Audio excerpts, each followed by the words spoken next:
Have you ever wondered what happens when someone takes the very thing you were mocked for and turns it into the weapon that brings your oppressor to their knees? Because tonight, we're not just telling you a story. We're revealing something that plantation owners across the American South desperately tried to erase from history. Something so powerful that documents were burned, witnesses were silenced, and entire families were sold away just to make sure no one would ever speak of what happened on that Christmas Eve of 1847. I found letters hidden in estate archives, testimonies buried in church records, and what they reveal will change everything you thought you knew about resistance, about dignity, and about the devastating power of a voice that refused to be silenced. If you've ever felt dismissed, underestimated, or mocked for who you are, this story is for you. Hit that subscribe button right now because what I'm about to share has never been told this way before. And I promise you, by the end, you will never forget the name Hester. You will never forget what she did. And you will understand why they were so terrified of a woman who simply opened her mouth and sang. The ruins still stand. Collapsed wooden beams jutting from red Georgia clay like broken bones reaching toward an indifferent sky. Magnolia trees have grown through what was once the grand parlor of Whitmore Plantation, their roots splitting marble floors that once gleamed under candlelight. Spanish moss hangs from shattered window frames, swaying in the humid breeze like funeral shrouds waiting to be claimed. If you visit Burke County today, locals will tell you the property is cursed. They say strange sounds rise from the earth on winter nights. Singing. A woman's voice, impossibly clear, impossibly beautiful, carrying across the swampland. But this is no ghost story. This is a reckoning. Because in December of 1847, something happened within these walls that fundamentally altered the relationship between master and enslaved across 3 counties. Something that began with cruelty and ended with a silence so profound that grown men wept. The central question we must confront is this. What happens when a human being, stripped of everything that defines personhood, discovers that the one thing that cannot be taken is the one thing that can destroy? Hester discovered the answer, and the Whitmore family never recovered. The plantation sprawled across 1,800 acres of cotton fields and pine forest, along the Ogeechee River in Burke County, Georgia. The main house rose 3 stories high, its white columns visible from 2 miles away, a monument to wealth extracted from bleeding hands. Behind the house, the slave quarters stretched in 2 parallel rows, 23 cabins housing 147 souls. The cabins measured 12 feet by 14 feet, each housing between 6 and 11 people depending on the season. Dirt floors turned to mud when it rained. Single openings served as windows, covered with burlap when winter winds cut through the walls. The heat in summer was suffocating. The cold in winter was merciless. Between the quarters and the main house stood the overseer's cottage, the smokehouse, the kitchen building, and the structure that everyone feared most. A small brick building with no windows and a single iron door. The correction house. The hierarchy of Whitmore Plantation operated with mathematical precision. At the top sat Colonel Edmund Whitmore, a man whose family had owned this land for 3 generations. His wife, Adelaide, managed the house slaves with particular attention to perceived infractions. Below them, their 3 sons, the eldest being Thomas, who at 24 had already developed a reputation that made enslaved women cross to the other side of pathways when they saw him coming. The overseer, a man named Brennan with pale eyes and a whip he called Sarah, answered only to the colonel.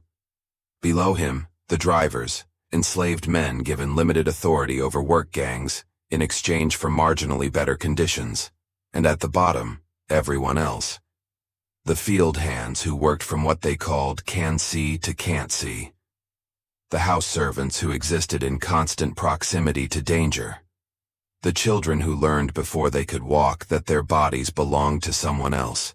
The workday began at 4 in the morning during harvest season.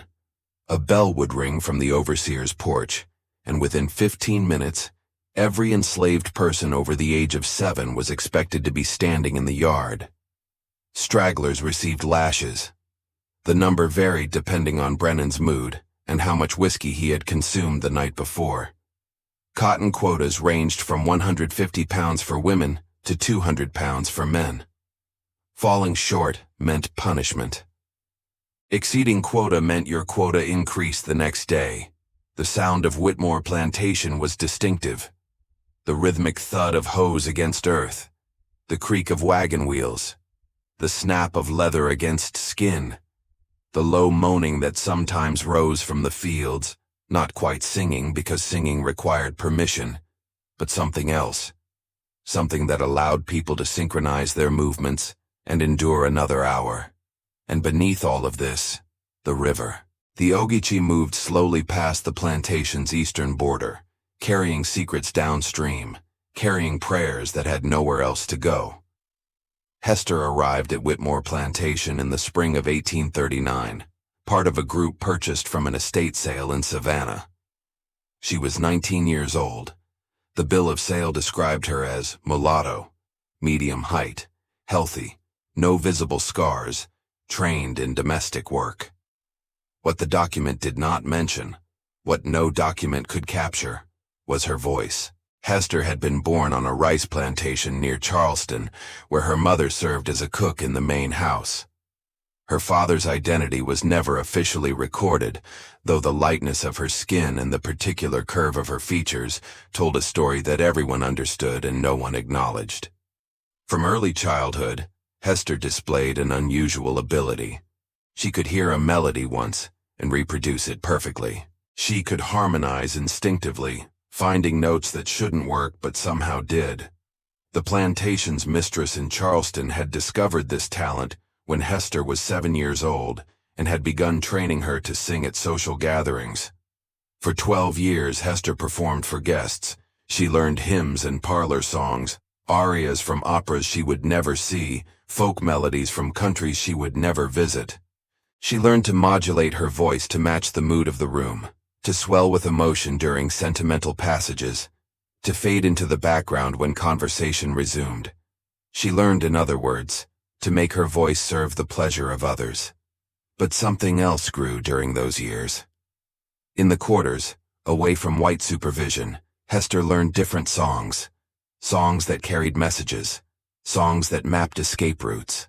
Songs that preserved names and histories and promised that nothing, not even death, could truly silence the truth.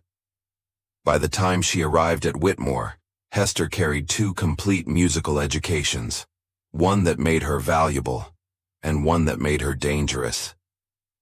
At Whitmore, she was assigned to the main house. She served meals, cleaned silver, helped Adelaide Whitmore dress for dinners.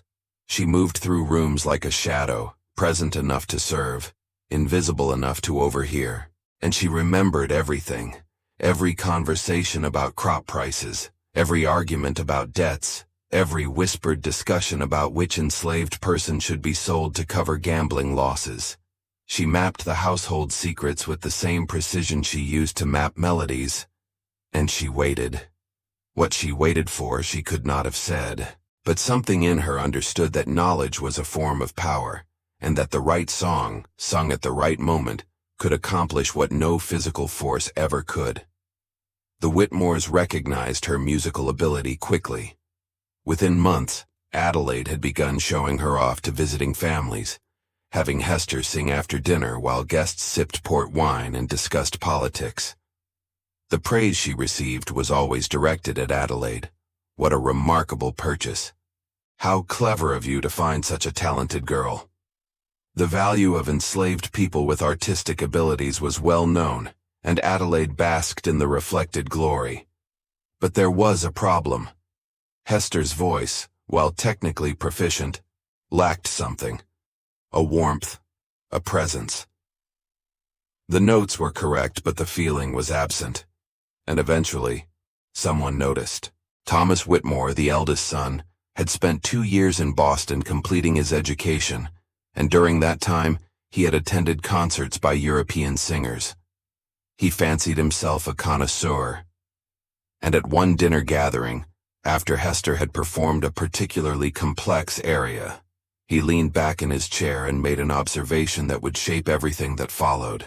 If you want to follow more cases like this one, that shake society to its core and reveal hidden truths, subscribe to the channel so you don't miss any investigation. Thomas said, loud enough for everyone to hear, that he found her voice cold, mechanical. He said that she sang like a trained bird, mimicking sounds without understanding their meaning. He said that real music required soul, and that perhaps some people simply lacked the capacity for it. The room fell silent. Adelaide's face flushed with embarrassment. The guests shifted uncomfortably in their seats, and Hester stood in the corner, hands folded, expression neutral, while Thomas continued his analysis. He suggested that her voice, while technically adequate, produced an unpleasant sensation in the listener. Something grating. Something that marked her fundamental inferiority despite her light complexion. He used words that do not bear repeating, comparing her sound to animals, to broken machinery, to things that should be discarded when they fail to function properly. This was not the first time Hester had been mocked. Cruelty was as common as cornbread on a plantation. But something about this particular moment lodged itself deep. Perhaps it was the smirk on Thomas's face. Perhaps it was the way the other guests laughed politely, relieved that someone had finally said what they were thinking. Perhaps it was Adelaide's quick agreement, her immediate betrayal of the woman she had spent months praising. Or perhaps it was something simpler. Perhaps it was the realization that no amount of talent, no degree of perfection, no level of achievement would ever allow her to be seen as fully human by these people. That night, alone in the small room off the kitchen where house servants slept, Hester made a decision. She would not stop singing, but she would stop singing for them. From that day forward, something shifted in her performances. The technical perfection remained, but now there was an additional layer. A distance. A coldness that had nothing to do with inability and everything to do with refusal. She gave them exactly what they expected. Nothing more. The real music, the songs that carried feeling, she saved for the quarters. She sang at funerals when the master wasn't watching. She sang over sick children in the dark hours before dawn. She sang the old songs, the ones from Africa that had survived the crossing, and she sang new songs, composing lyrics that encoded information about which guards would be drunk on Saturday nights and which sections of the swamp were passable during dry seasons. Her voice became two voices, one that performed servitude and one that practiced survival. The following years brought a catalog of horrors that must be understood to comprehend what eventually occurred. Thomas Whitmore married in 1842, bringing his wife Margaret to live at the plantation. Margaret was young, only 17, and entirely unprepared for the reality of plantation life. She had grown up in Augusta, the daughter of a merchant, and her understanding of slavery had been abstract, sanitized, a matter of economics rather than daily brutality. Within months, the marriage soured. Thomas spent increasing amounts of time in Savannah, gambling and drinking, while Margaret wandered the grounds with nothing to occupy her time. Her boredom curdled into cruelty. She began finding fault with the house servants. Minor infractions became major offenses: a wrinkle in a tablecloth, a spot on a glass, a hesitation before responding to a command. Punishments escalated. In 1843, Margaret ordered an elderly woman named Bess whipped for failing to heat bathwater quickly enough. Bess died 3 days later from infection. No record of this appears in any official document. The plantation ledger simply notes that one female, aged approximately 55, ceased to be among the inventory. Hester watched. She watched Margaret's transformation from nervous bride to petty tyrant. She watched Thomas's returns from Savannah, each time more volatile, more prone to rages that left bruises on Margaret's arms and terror in the quarters. She watched the colonel grow frail, ceding control to his sons, while Adelaide retreated into laudanum and denial. and she watched her own community suffer. In the summer of 1844, a young man named Samuel was caught teaching himself to read using a Bible he had found in the chapel. The punishment was public. Samuel was tied to the whipping post in the center of the yard, and Thomas himself administered the lashes. 50. Each one counted aloud by Brennan while the entire population of the quarters was forced to watch. Samuel survived, but something in him died that day. He stopped speaking afterward, communicating only in gestures, his voice locked away behind trauma that had no name. Hester sang at his bedside for 3 nights while he healed. She sang hymns about rivers and crossing over, songs that sounded religious but carried other meanings. She sang until he slept, and then she sat in the darkness, adding his story to the archive she carried inside her. By 1845, Thomas had begun paying particular attention to a young woman named Clara, Hester's closest friend in the quarters. Clara was 16, with a quick laugh and clever hands that could mend anything from torn clothing to broken tools. She was also beautiful, and Thomas had noticed. What followed was methodical. Clara was reassigned from field work to the main house. She was given better clothing. She was separated from her family at night, forced to sleep in a room adjacent to Thomas's office. The pretense was that she was needed for late-night errands. Everyone knew the truth. Hester watched her friend diminish over the following months. The laugh disappeared. The cleverness turned to caution. Clara moved through the house like someone walking through a dream from which she could not wake. And when she began to show signs of pregnancy, Thomas had her sold. The transaction happened quickly, without announcement.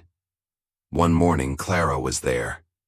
By evening, she was gone, purchased by a trader who specialized in supplying labor for sugar plantations in Louisiana. Hester never saw her again. She would later learn, through the network of communication that enslaved people maintained, despite every effort to prevent it, that Clara died in childbirth on a plantation outside New Orleans. The child, a boy, survived. His fate remains unknown. That night, Hester did not sing. She sat in the darkness of her small room, and something fundamental crystallized inside her. Not rage, though rage was there. Not grief, though grief was there too. Something colder. Something more patient. The understanding that these people, the Whitmores and everyone like them, would never stop. That their cruelty had no natural limit, no point at which conscience would intervene. That the only constraint on their behavior was consequence, and they had been protected from consequence for so long that they had forgotten it existed.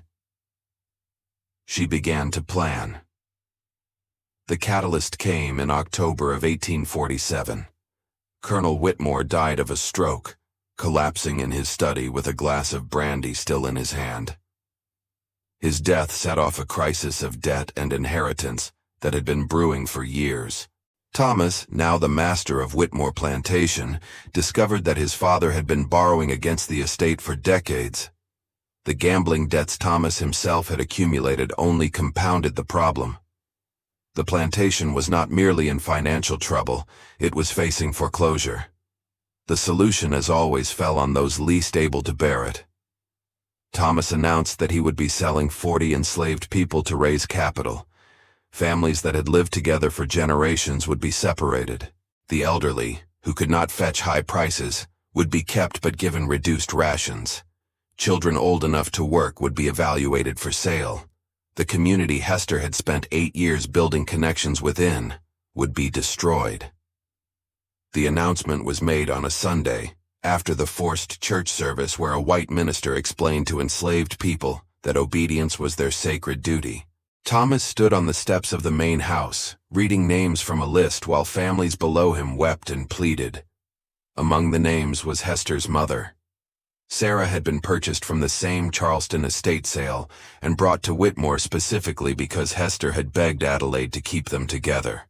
For 8 years they had lived in the same quarters, worked in the same house, survived together. Now Thomas was selling her to a plantation in Alabama, separating them by 500 miles of hostile territory. Hester stood in the crowd, watching her mother's face as the announcement was made. Sarah did not cry out. She did not plead. She simply found her daughter's eyes across the distance and held them. In that gaze was everything. Goodbye. I love you. Remember. And something else. Something that might have been permission. That night, they were allowed a few hours together before Sarah would be taken to the slave jail in Augusta to await transport. They sat in the small cabin, holding hands, speaking in whispers too low for anyone outside to hear. Sarah told her daughter things she had never shared before, about their family in Africa, what little she knew, about Hester's father, the truth that had been hidden for 27 years, about the songs Sarah's own mother had taught her, songs that predated the crossing, songs that had survived Middle Passage and generations of bondage. And at the end, Sarah made her daughter promise something. She made her promise to survive. Not just to endure, but to truly survive, to remain whole inside no matter what happened to her body. She made her promise to remember, and she made her promise that if the chance ever came, if there was ever a moment when the balance of power could be shifted, Hester would not hesitate. The next morning, Hester watched from the window as her mother was loaded into a wagon with 11 other people, chained together for the journey to Augusta. Sarah looked back once. Just once, and then she was gone. Hester did not cry. She had passed beyond tears into something else, something that felt like clarity. The weeks that followed were a performance. Hester continued her duties with mechanical precision. She served meals, cleaned silver, helped Margaret dress for dinners. She sang when commanded, producing the cold, technically perfect performances that Thomas had criticized years before. No one noticed any change in her. But behind her neutral expression, something was building. She began gathering information with new intensity. She memorized the household schedule, learning exactly when each room would be empty and for how long. She identified which servants were loyal to the family and which harbored resentments that might be useful. She mapped the house's hidden spaces, the servants' passages, the storage rooms, the places where a person might hide or move unseen. And she began reaching out to others in the quarters, people she had built trust with over years of shared songs and shared suffering. Leave in the comments. Never give up on the truth if you believe that justice should reach all the oppressed. What emerged was not a conspiracy in the traditional sense. There was no written plan, no explicit agreement to commit specific acts. Such things would have been suicidal. Instead, there was an understanding, a shared recognition that the upcoming Christmas celebration at Whitmore Plantation presented a unique opportunity. Thomas had decided to host a grand Christmas Eve ball, the first major social event since his father's death. He was desperate to project an image of stability and prosperity, to reassure creditors and potential business partners that the Whitmore fortune remained secure. Every wealthy family in Burke County would attend. The house would be filled with guests. Alcohol would flow freely, and the usual surveillance of enslaved people would be relaxed as everyone focused on maintaining appearances. Hester understood that this was the moment. She began preparing. The preparation was subtle, almost invisible. She volunteered to help with musical arrangements for the ball, offering to rehearse the house servants who would provide entertainment. This gave her legitimate reason to gather people together, to spend hours in the music room practicing songs that the guests would expect to hear. But within these sessions, other songs were shared. Songs that contained instructions. Songs that allocated roles and established signals. The Christmas ball would feature a program of entertainment between dinner and dancing. Thomas had arranged for a string quartet from Savannah, but he also wanted to showcase plantation talent as a demonstration of his household's refinement. Hester would be expected to sing. She spent weeks selecting her repertoire. On the surface, her choices were uncontroversial. Traditional carols, popular parlor songs, a Handel aria that Adelaide particularly favored. But she added one additional piece. A spiritual, that had been sung in the quarters for as long as anyone could remember. She told Adelaide it was a simple Christmas hymn, appropriate for the season. Adelaide, who had never bothered to learn the actual content of slave songs, approved without investigation. The song was called "Wade in the Water." The week before Christmas brought frantic activity. The house was cleaned until every surface gleamed. Silver was polished, candles were ordered, food was prepared in quantities that could have fed the entire quarters for a month. Hester moved through the preparations like a woman walking in her sleep, but her mind was racing, calculating, confirming that every element was in place. 3 days before the ball, she finalized the group. There were 7 of them in total.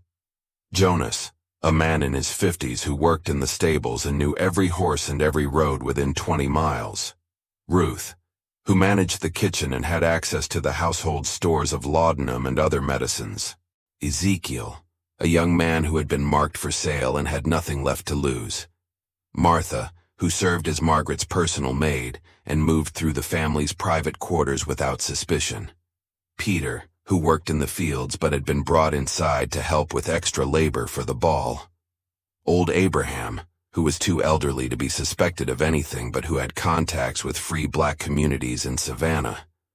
And Hester herself, who would be the voice, the signal, the trigger. Each person had a specific role. Each knew only what they needed to know. The plan relied on timing, on coordination, on the assumption that the white guests would be too absorbed in their celebration to notice what was happening around them. It relied, above all, on the element that Thomas Whitmore had publicly dismissed as worthless: Hester's voice. The night before the ball, Hester did not sleep. She sat in her small room, running through the plan in her mind, searching for weaknesses, preparing for contingencies. At some point in the darkness, she began to sing, very quietly, so quietly that no one outside could hear. She sang her mother's songs. She sang the songs from Africa. She sang for Clara, dead in Louisiana. She sang for Samuel, who would never speak again. She sang for every person whose name she had memorized over 8 years of watching and remembering. And as dawn approached, she sang for herself. For the girl who had been told her voice was mechanical. For the woman who had learned to make that voice into a weapon. For whatever she would become when this night was over, whether that meant freedom or death. December 24th, 1847. The day began cold, with frost on the grass and a pale sun that provided light without warmth. Guests began arriving in the early afternoon, carriages rolling up the long drive, families emerging in their finest winter clothing. Hester watched from an upstairs window as the yard filled with vehicles and the house filled with noise. By evening, 63 guests had gathered in the main hall. The Whitmore family stood at the entrance, greeting arrivals, accepting condolences for the colonel's death, deflecting questions about the estate's financial health. Thomas was charming in public, a skill he had perfected over years of hiding his true nature. Margaret stood beside him, smiling mechanically, her eyes revealing nothing. The dinner was elaborate. 12 courses served over 3 hours, while guests discussed cotton prices, speculated about the upcoming presidential election, and gossiped about neighbors who had not been invited. Enslaved servants moved silently between tables, refilling glasses, clearing plates, invisible unless needed. Hester remained in the kitchen during dinner, helping Ruth with final preparations while monitoring the schedule. The entertainment would begin at 9 o'clock. She had perhaps 2 hours to ensure everything was ready. At 8:30, she slipped out of the kitchen and made her way through the servants' passages to the music room. The other 6 members of the group found her there, one by one, entering at intervals to avoid suspicion. They did not speak. They did not need to. A glance, a nod, confirmed that each person understood their role. At 8:50, Hester changed into the dress Adelaide had provided for her performance. White cotton, simply cut but clean, the uniform of a performing slave. She looked at herself in the small mirror that hung in the servants' changing area. Her face was calm. Her hands were steady. Whatever fear she felt had been converted into something else, something that felt almost like peace. The guests gathered in the main parlor at 9. Chairs had been arranged in rows facing a small raised platform where performers would appear. The string quartet played softly as everyone settled into their seats, glasses of champagne in hand, faces flushed from wine and rich food. Thomas stood at the front of the room, welcoming his guests, thanking them for attending, making jokes about surviving the first year without his father. The crowd laughed politely. No one noticed the servants positioned near the doors. No one noticed Ruth moving through the room with a tray of drinks that had been specially prepared. No one noticed Jonas slipping out the back entrance toward the stables. At 9:15, Thomas announced the evening's entertainment. The string quartet performed first, offering selections from Mozart and Handel that the guests received with appropriate murmurs of appreciation. Then a young enslaved boy recited a poem he had been forced to memorize, stumbling over words while the audience smiled at his nervousness. And then Thomas called for Hester. She walked to the platform slowly, each step deliberate, feeling the weight of every eye in the room. Thomas introduced her with barely concealed contempt, noting that despite certain limitations, she had been trained to provide acceptable musical entertainment. A few guests chuckled. Margaret whispered something to the woman beside her, and they both smirked. Hester stood before them. 63 white faces, flushed with alcohol and self-satisfaction, waiting to be amused by a performing slave. She thought of her mother, somewhere in Alabama, chains on her wrists. She thought of Clara, dead in a Louisiana field. She thought of every humiliation, every lash, every stolen child and broken family. And then she opened her mouth. The first song was a carol, performed exactly as expected. Technical, precise, cold.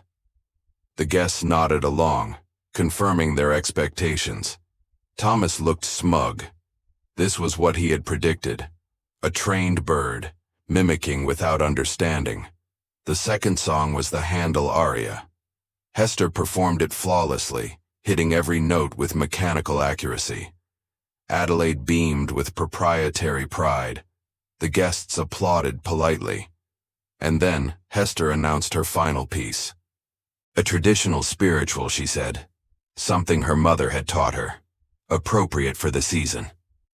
The room settled. Glasses were refilled.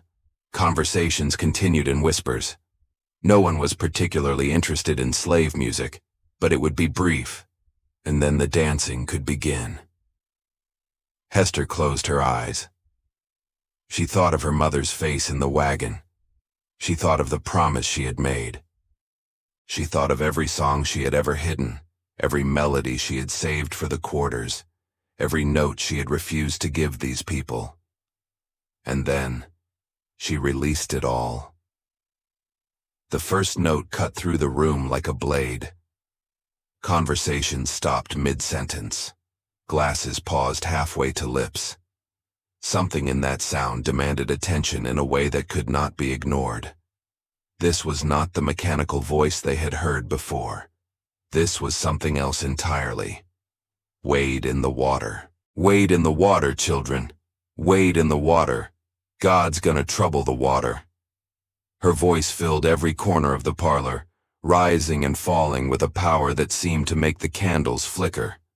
The technical precision remained, but now it served something deeper. Emotion poured through each phrase, pain accumulated over generations, rage refined into something almost unbearably beautiful, and beneath it all, a defiance so absolute that it felt like prophecy. The guests sat frozen. Thomas's smug expression had vanished, replaced by something that might have been confusion, or might have been fear. Margaret had gone pale, her hand gripping her husband's arm. Adelaide stared at Hester, as though seeing her for the first time. But Hester was not singing for them. She was singing for the people positioned throughout the house, listening for the signal. She was singing for her mother, 500 miles away. She was singing for every ancestor whose voice had been silenced, every spirit that had crossed the water in chains. The song built toward its climax, and as her voice reached its highest register, something extraordinary happened. The room itself seemed to respond. Candles guttered. Windows rattled slightly in their frames. Several guests would later swear they felt a tremor pass through the floor, though no earthquake was recorded that night. And in the kitchen, Ruth heard the signal and began distributing the prepared drinks to servants who would carry them to specific guests. In the stables, Jonas quietly led 3 horses to the back gate, saddling them in darkness. Throughout the house, people who had spent their lives being invisible began moving with purpose toward positions they had memorized. Hester held the final note for what seemed like an impossible length of time. When she finally released it, the silence that followed was absolute. No one moved. No one spoke.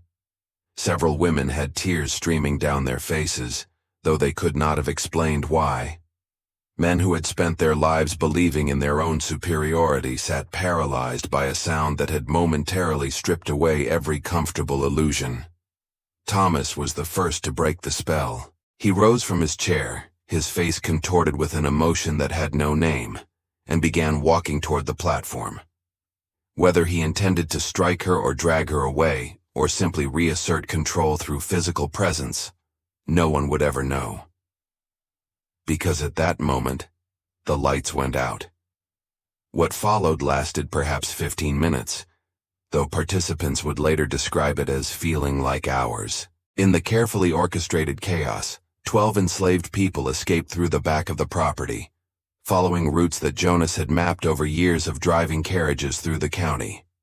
Ezekiel led the group, carrying documents that old Abraham had obtained through his contacts in Savannah. Not freedom papers, but convincing forgeries that might withstand casual inspection. By the time candles were relit and order restored, the escapees had a significant head start.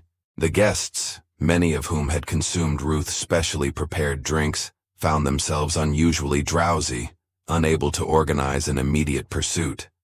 Thomas raged through the house, demanding explanations, striking servants who had no answers to give. Hester was found standing exactly where she had been when the lights went out. She had not moved. She had not attempted to escape. When Thomas grabbed her by the arm, demanding to know what she had done, she looked at him with an expression of perfect calm, and said nothing. She said nothing because she knew that her role was complete. The escape had been the goal for the others. For Hester, the goal had been something different. She had wanted Thomas Whitmore to understand, for one moment, what it felt like to be powerless. She had wanted to take the voice he had mocked and use it to achieve something he could never undo. She had wanted to prove that the thing he dismissed as soulless contained more soul than he could comprehend. The aftermath was swift and brutal. Thomas had Hester confined to the correction house while he organized search parties. Over the following days, 4 of the 12 escapees were recaptured. 8 made it to the network of safe houses that would eventually lead them north. Ezekiel reached Canada in February of 1848, where he would later record his testimony of what happened that Christmas Eve. Hester never left Whitmore Plantation. Thomas, consumed by fury and humiliation, refused to sell her, refused to allow her the possibility of escape or easier circumstances. But he also never asked her to sing again. The voice that had haunted his Christmas ball became a silence he could not break.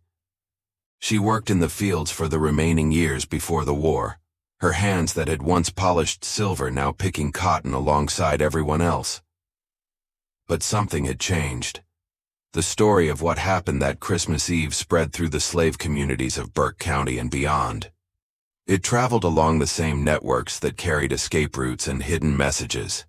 It was told in quarters and whispered in kitchens, growing with each retelling. The woman who sang, and the lights went out. The voice that made masters tremble. The song that set people free. Thomas Whitmore never recovered his social standing. The rumors about what had happened at his Christmas ball made him a subject of ridicule among his peers. His debts mounted. His marriage deteriorated. By 1855, he had sold most of the plantation's enslaved population and retreated into alcoholism. He died in 1859, 2 years before the war that would have destroyed his world regardless. When Union soldiers arrived in Burke County in 1864, they found Whitmore Plantation already in ruins. The main house had burned under circumstances that were never officially explained. Among the soldiers was a black sergeant from Massachusetts who had heard the story of the Christmas Eve ball from his grandmother, who had heard it from a woman who had been there. He searched the property for any sign of Hester but found nothing. Local people, white and black alike, claimed not to know what had happened to her. Some said she had died years earlier. Others said she had escaped during the chaos of the war. A few insisted she had never existed at all, that the Christmas Eve story was merely legend. But in the quarters of surrounding plantations, different stories circulated. Stories of a woman who walked north singing, her voice carrying across distances that should have been impossible. Stories of escaped slaves who claimed they had been guided through swamps by a sound they could not see, a melody that showed them where to step. Stories of a voice that could not be captured because it had become something more than human. If you watched until here, it's because you care about these stories that marked our country forever. Leave a comment saying, "I watched until here," so I can know you and understand who really cares about the search for historical truth. In the years following emancipation, freed people in Georgia would sometimes gather on Christmas Eve to sing "Wade in the Water." They said they were honoring Hester, though many of them had never known her name. They said the song carried something now that it hadn't carried before. A memory, a warning, a promise that voices silenced by power would find ways to be heard. Historians have debated the veracity of the Christmas Eve story for over a century. No contemporary newspaper accounts survive. The Whitmore family papers were destroyed in the fire. The only written records come from testimonies collected decades later, filtered through memory and myth-making. But perhaps the literal truth matters less than what the story reveals. Enslaved people throughout the American South understood that their oppressors' power depended on a fundamental lie: the belief that black people lacked full humanity, full feeling, full soul. Every act of resistance, whether escape or rebellion or simple survival, challenged that lie. And sometimes the most devastating challenge came not from violence, but from beauty. Hester's voice, the voice Thomas Whitmore dismissed as mechanical and soulless, proved to contain depths he could not imagine. In one evening, one song, she demonstrated that the people he owned possessed everything he claimed they lacked. She made him hear it. She made everyone in that room hear it. And that sound, once heard, could not be unheard. Today, if you visit Burke County, you can find the ruins of Whitmore Plantation about 3 miles from the Ogeechee River. The Historical Society has placed a small marker near the road, but it mentions only the plantation's founding date and the names of its white owners. There is no mention of the 147 people who lived and worked and suffered there. No mention of the 12 who escaped on Christmas Eve. No mention of Hester, but locals know. They will tell you, if you ask, that strange sounds sometimes rise from the property on winter nights. Singing. A woman's voice, clear and strong, carrying across the swampland. They will tell you the land is haunted, though they disagree about what kind of haunting this is. Perhaps it is grief, echoing across centuries. Perhaps it is triumph, still celebrating a victory that official history refused to record. Or perhaps it is simply memory, refusing to be erased, insisting that some voices are too powerful to ever truly silence. Hester sang, and the hall went silent. And in that silence, something shifted that could never shift back. The master who mocked her voice spent the rest of his life afraid of music. The people who escaped that night carried her song north, spreading it through communities that would eventually help bring slavery to its end. And the story itself became a kind of song, passed from generation to generation, reminding everyone who heard it that the weapon of the oppressed is not always what the oppressor expects. Her voice was never mechanical. It was never cold. It was waiting. And when the moment came, it burned like fire. Like this video if the story of Hester touched your heart. Share so that the memory of Hester is never forgotten.